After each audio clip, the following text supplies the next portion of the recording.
The divorce didn't announce itself with chaos. There was no dramatic final argument, no door slammed hard enough to shake the walls. It ended quietly, the way a candle dies, not with a burst, but with a slow fade into nothing.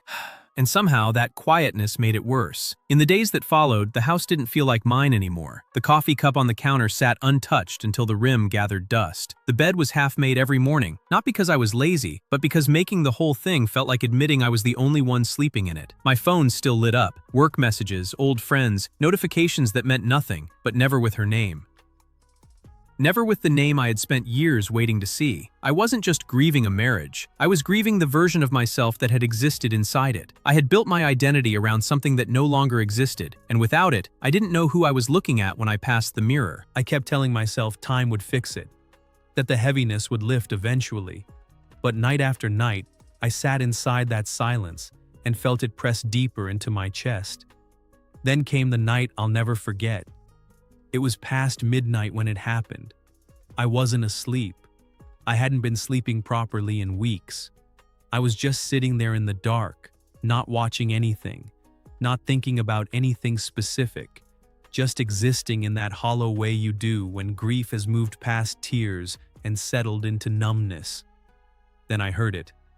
A knock at the door. Soft at first, almost uncertain. I didn't move. Part of me assumed I'd imagined it, that the silence had started playing tricks.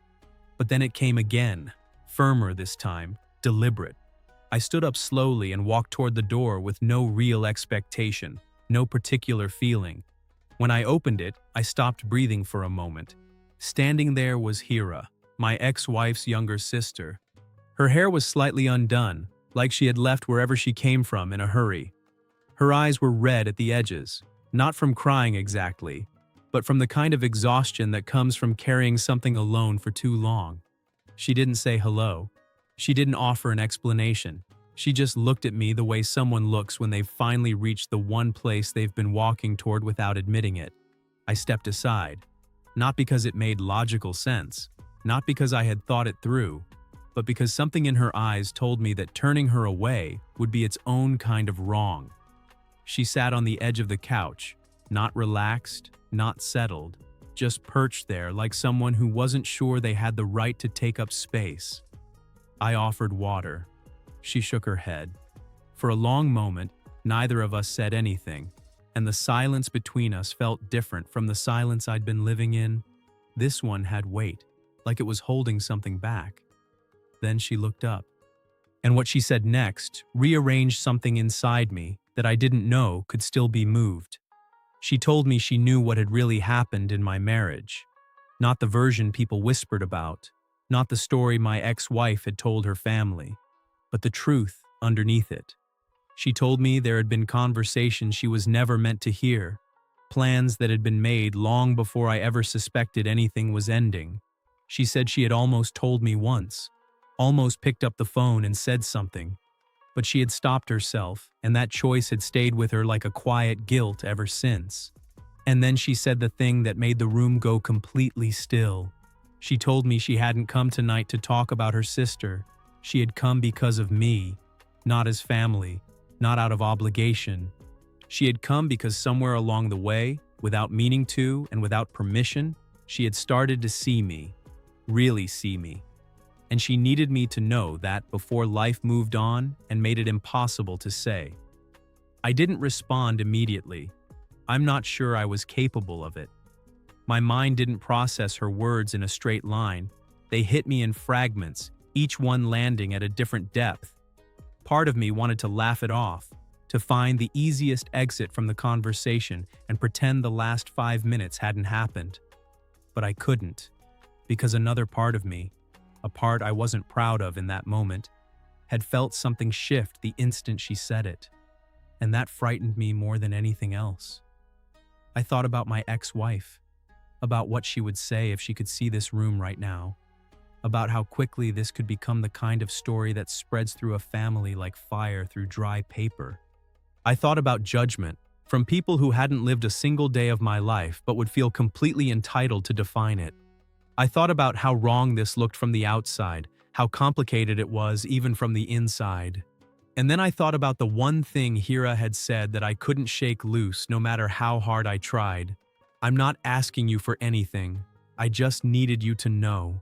There was no demand in it, no expectation, no pressure dressed up as vulnerability, just an honest person saying an honest thing in the middle of the night.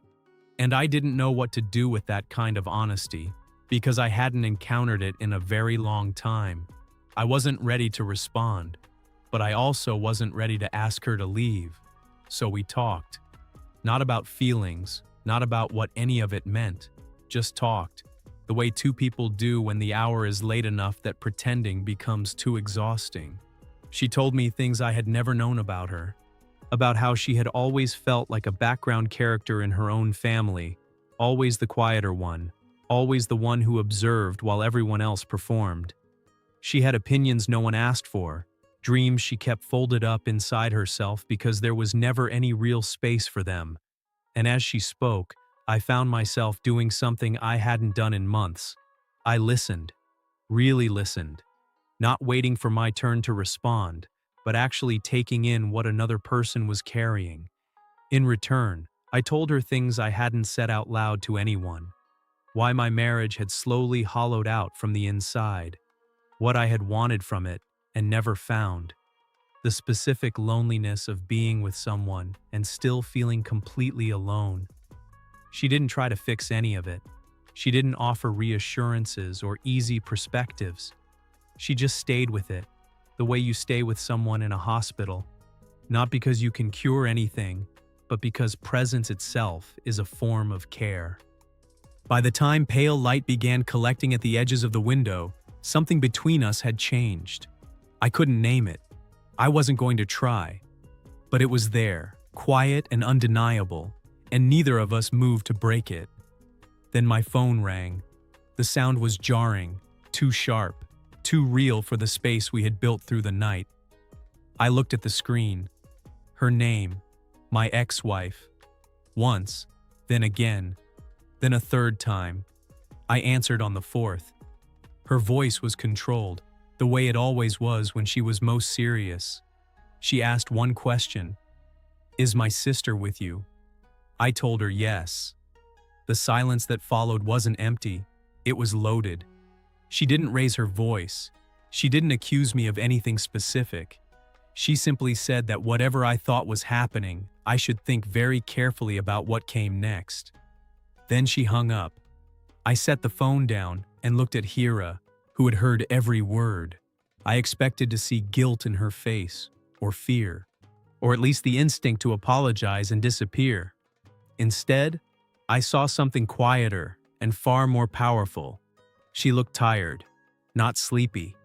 Tired in that deep, settled way that comes from spending too many years making yourself smaller to fit inside spaces that were never built for you. That expression did something to me I still find difficult to explain. It didn't make me feel sorry for her. It made me respect her. I didn't make a decision that morning. I want to be honest about that, because the truth is rarely as clean as we want it to be.